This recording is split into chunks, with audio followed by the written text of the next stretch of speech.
they would call emanations, echo away from God.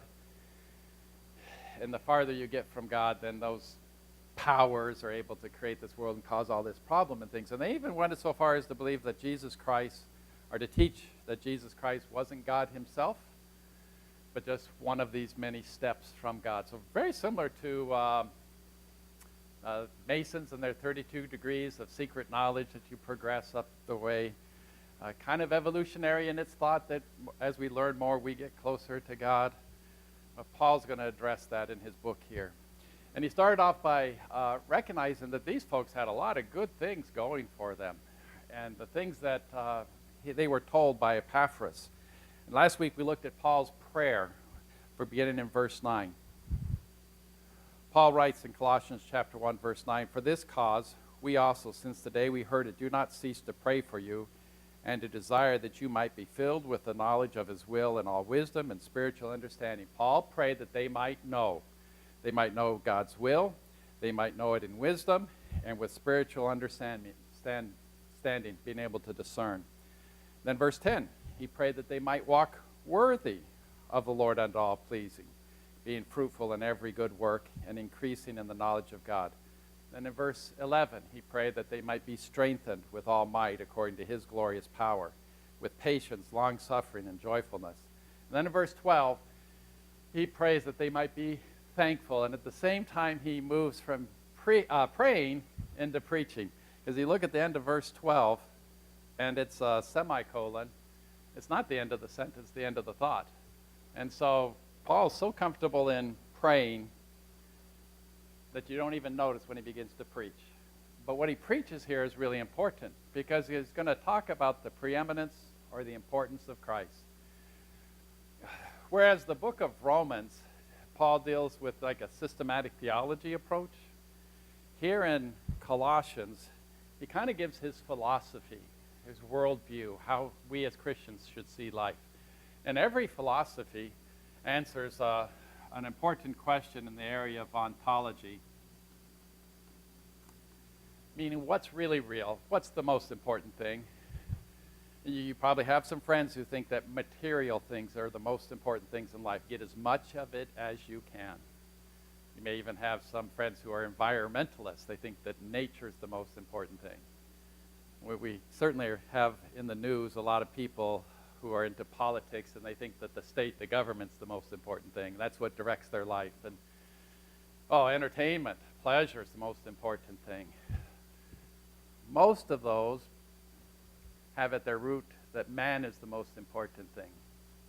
Protagoras, a Greek philosopher, said that man's the measure of all things. He's the apex, the crowning glory of everything. But Paul says no. The most important thing, God. Matter of fact, that's the way the Bible begins, with the most important thing in the beginning, God. So he's going to tell us here in a few verses why Jesus Christ is the most important thing. What's really real or what's really important. So here we go, beginning in verse 13. The Bible says, "Who hath delivered us from the power of darkness?" The who here is Jesus Christ. He's talking about Christ. "Who hath delivered us from the power of darkness, and hath translated us in the kingdom of his dear Son, in whom we have redemption through his blood, even the forgiveness of sin." In these two short verses here, Paul tells us that Christ has saved us. You want to know why he's the most important thing?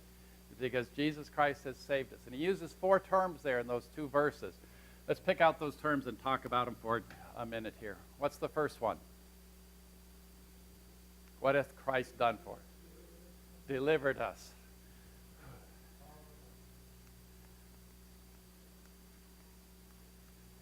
We often talk about our deliverance that we have in Jesus Christ. This word deliverance has the idea with it that we are in danger. And without Jesus Christ, we're certainly in danger. You see those pictures of the hot air balloon? You see it, Bill? Hot air balloon, basket caught on fire. Oh my, what are you going to do while you're floating over the countries? You're in danger, all right? Ooh, this ferry that capsized in Korea, off of Korea, danger of drowning. we're experienced. We see folks who are in danger of mortal death, all right? When Paul talks about Christ having delivered us from the power of darkness, he's not talking about mortal danger. He's talking about spiritual danger. Lost and spending eternity in hell. Whew. So thankful that Jesus Christ has delivered us from the, well, what it would be? It would be the guilt of sin,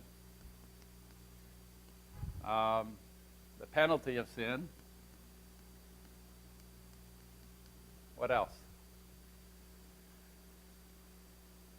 The power of sin over our life. Pastor's been preaching on victorious Christian living. Hey, the habit of sin. The results of sin.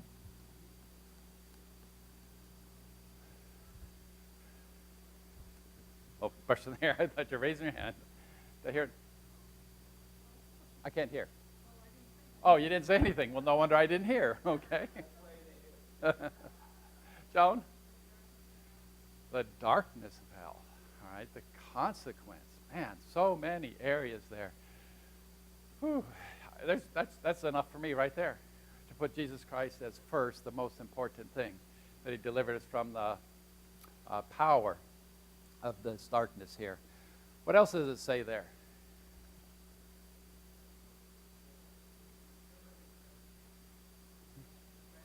Translated. You've been translated lately? Oh, in a few weeks here, you're going to be translated. We think the word translated standing by itself. Oh, to go from English to Japanese or English to Spanish. Translated. No, the word here translated means to be moved. It means to be deported. It's kind of interesting. You look at the history of this area where Colossae is located in Turkey, modern-day Turkey. When Antiochus, he was one of the 4 generals that followed Alexander the Great. Great story. Alexander the Great dies as a young man. He's got this huge empire, and he tells his general, you guys fight it out when I die. Winner take all. And the 4 generals got together and says, nah, let's just divide it up into 4 parts, all right? Alexander won't mind. He's already dead, all right? So the one that had got this portion took a bunch of Jews from Babylonia, not the city, but the area, and put them into this area of Turkey. Matter of fact, many areas of Turkey. The town of Colossae, they got about 2,000 Jews at the time. And then you take some people who are in this area, and you move them to a new area. And it's a very strategic political plan. Because if all of a sudden you're picked up and moved to a new area, and they're picked up and moved to a new area, no longer do they have a majority population, and they've got to start life all over again. House, job, field, crops, livestock. You're too busy to form a revolution. So it's real common to do that. And so, hey, when he said translated from the kingdom of darkness into the kingdom of his dear son, oh, they understood, because that's how many of the Jews got to that area. But maybe a better example would be Passover, when Moses went to Pharaoh and said, let my people go. They took the people and took them to the promised land. Now, because of disobedience, it took 40 years, all right? But what happens when we get saved? We're not only delivered, but we're taken out of the kingdom of darkness, Satan. And now we're put into the kingdom of his dear son. We're a member of his kingdom, a citizen of heaven just like that. Translated, what was the other word? Understand what? Oh, understanding what the kingdom is about. Sure. Who hath delivered us from the power of darkness, translated us into the kingdom of his dear son, and we're waiting for that king to return. All right. Verse 14 now. Another word. Redemption.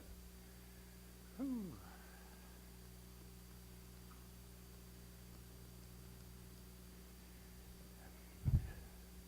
Help me out here.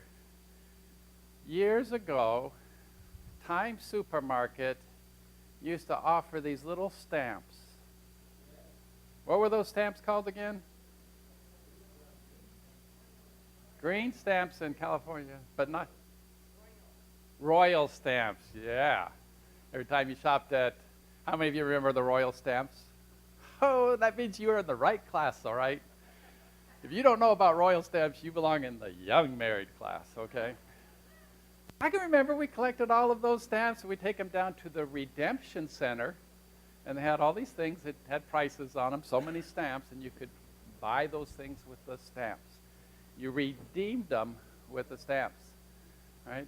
This word here, redeemed, it means to much more than just to buy something, all right? It's actually associated with the word ransom. Someone is held captive, and you redeem them. You pay the ransom price in order to deliver them. Well, that's what Jesus Christ did when he shed his blood on the cross. He redeemed us. But now, understand something. He did not redeem us from the power of Satan. He redeemed us from the penalty of the law. He paid the price that the law demanded. Oh, aren't you so glad that we've been redeemed? The penalty for our sin, according to the law, has been paid. Oh, our God is now satisfied because of what Christ paid on the cross for us. There's a great story about this in the Old Testament. It's the book of Hosea. Hosea married Gomer. Gomer, very immoral, ran away from Hosea, had many lovers, finally found herself on the block in the town square being sold as a slave. And who paid the price for her? Hosea did. Bought her back, forgave her. Great picture of what Christ has done for us. There's one more word in there referencing salvation. Forgiveness.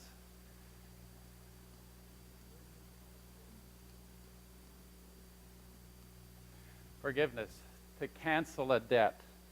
To cancel a debt. We have a great debt that we owe to God because of our sin, and yet he canceled that debt. He delivered us, translated us, redeemed us, canceled the debt. I'm reminded of the story in Matthew chapter 18, verse 21, the parable that Christ gives there about the fellow that owes this debt to the king, and he goes and he prays for forgiveness, and the king, the ruler, cancels the debt. But do you remember what happened right afterwards? He ran into someone that he owed a very small debt to, and that person insisted on the debt being paid, wanted their pound of flesh from him. And what happened? When the king found out about it, threw that person in prison for their unjust, unforgiving spirit and attitude. I recently read Warren Wiersbe in his commentary on Colossians said that when we refuse to forgive, we end up being in bondage. And I think it's how sad. I've known a few people that just haven't been able to forgive others, and they've been enslaved to that bitterness and anger for many, many years. How do you get deliverance from that? Well, in Christ, we have our forgiveness, and if we've been forgiven, then, boy, we ought to be able to forgive others. So we have Christ saved us. Now, he mentions the second reason why Christ is the most important thing. Look at verse 15. He says, who is the image of the invisible God, the firstborn of every creature? For by him were all things created that are in heaven and that are in earth, visible and invisible, whether they be thrones or dominions or principalities or powers. All things were created by him and for him. And he is before all things, and by him all things consist. Verses 15, 16, and 17 talk about Jesus Christ being the creator. Let's make a short list here of some of those things we see in this passage about him being the creator. What sticks in your mind?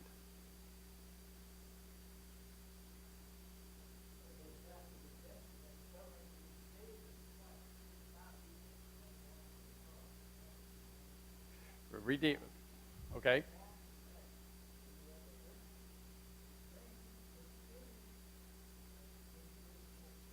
Okay, so well, this word image is so important. Boy, I could probably stop and talk about this one for a while. This word in particular here, when he talks about being the image of the invisible God. The word image here is exact, replicate. The exact image. Help me out here. Replication. Yeah. He's exactly like God. Do you know why? Because he is God, all right? If you think back to the crisis that this church was facing in Colossae, they believed that there was this righteous, holy, pure God who could not create this evil, sinful, frustrating, suffering, full world. So from God came these emanations, lesser gods, and he mentions them here in the passage. He says, verse 16, whether visible or invisible, whether thrones, dominions, principalities, powers. All right? Those are the things that these Judaizers and Gnostics were mixing all together, and they were saying that Jesus was one of these. And Paul says, no. Jesus was the exact representation of God. He was God himself, completely, fully, totally God. He's going to come back and visit this in just a minute here. So, this is the same idea found in Hebrews. Look over in Hebrews chapter 1.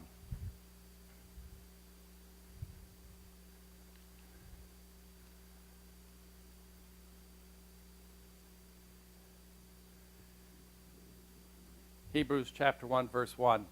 The Bible says, God, who at sundry times and in diverse manners, different times, different ways, spake in times past unto the fathers by the prophets, hath in these last days spoken unto us by his Son, whom he appointed heir of all things, by whom also he made the worlds. Here it is, verse 3. Who, being the brightness of his glory, and the express image of his person, and upholding all things by the word of his power, when he had himself purged our sins, sat down on the right hand of the Majesty on high. Two phrases there, so important. The brightness of his glory and the express image of his person. Jesus Christ is God himself. He's the expression of God. The Bible talks about how no man has seen God at any time. God is a spirit. But the expression of God is seen in God the Son. All right? So he's making a very strong connection here, very strong point that, boy, Jesus Christ is God. Not only image, go back to Colossians for a minute. He's the firstborn of creation. That's probably the one that trips up a few people, especially if you got any Jehovah Witness friends. By the way, your Jehovah Witnesses friend believe that God is Jehovah and that Jesus Christ is a God, a little God. They'll translate in their New World Translation, John 1:1.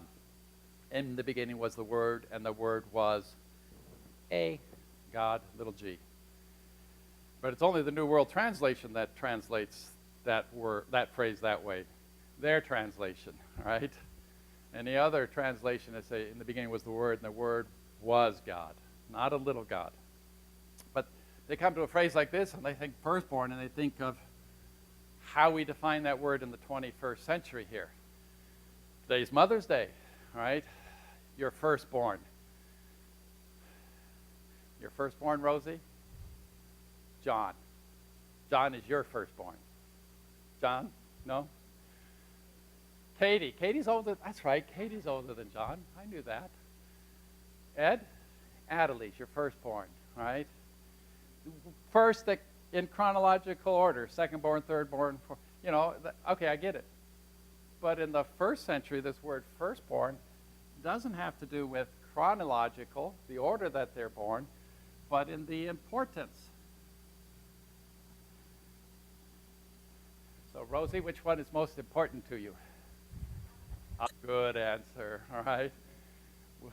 I like telling this story. I think Ross and Julie, our children, were about junior high each age, and they're arguing at the dinner table which one we loved more, all right? And they had their reasons. And then finally Ross said, I know, they loved me longer. He's the older one. Julie was a little upset because she had no answer to that one, all right? Firstborn of creation, the crowning achievement, the most important is Jesus Christ himself. He's the not the first in creation, because in the beginning was the Word, all right? In the beginning, God created He already existed, but He rules, reigns over creation. Well, yeah, because He's God, all right? We get another word here. Notice in verse 16, for by Him were all things created. Yeah, He's the crowning originator of creation. That are in heaven, that are in earth, visible, invisible, whether it be thrones, dominions, principalities, power, all things were created by Him and for Him. Oh, He created all. Those Gnostics, Judaizers, they believed that God allowed these things to emanate out from Him. Paul says, no. Jesus Christ isn't one of those steps. He created the earth, everything that's in the earth. And on top of that, He created it for His own pleasure, for Himself. Boy, Paul has this difficult task of how do I address these false teachings of Gnostics and Judaizers without getting bogged down. He says, I'm not going to attack their false teaching directly. I'm just going to teach the truth.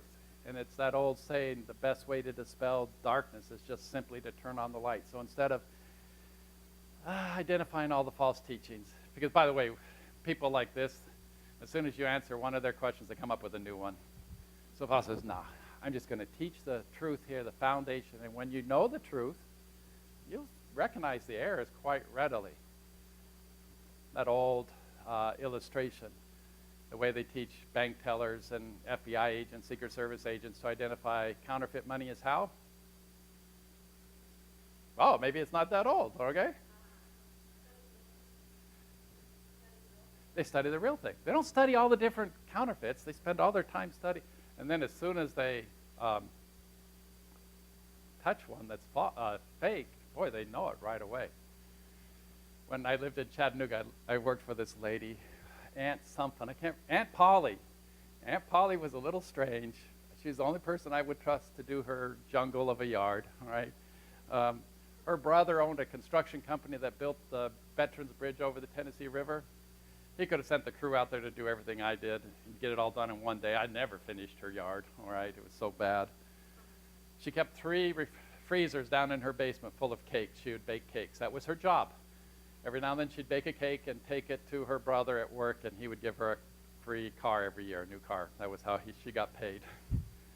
But Aunt Polly was a character, and $20 bills, fake $20 bills were floating around Chattanooga when we lived there in the 80s. And she went to pay for something and snatched it back from the teller and said, no, that one's not dry yet. And they called the police on her and detained her. Served her right. I haven't thought about Aunt Polly in years. One more thing. Verse 17. And He is before all things, and by Him all things consist. All things, all right? What's really real? What's the most important thing? It's not man. It's not material things. It's not pleasure. It's not... Jesus Christ is the most important thing. You see it because, man, He saved us. He's the creator.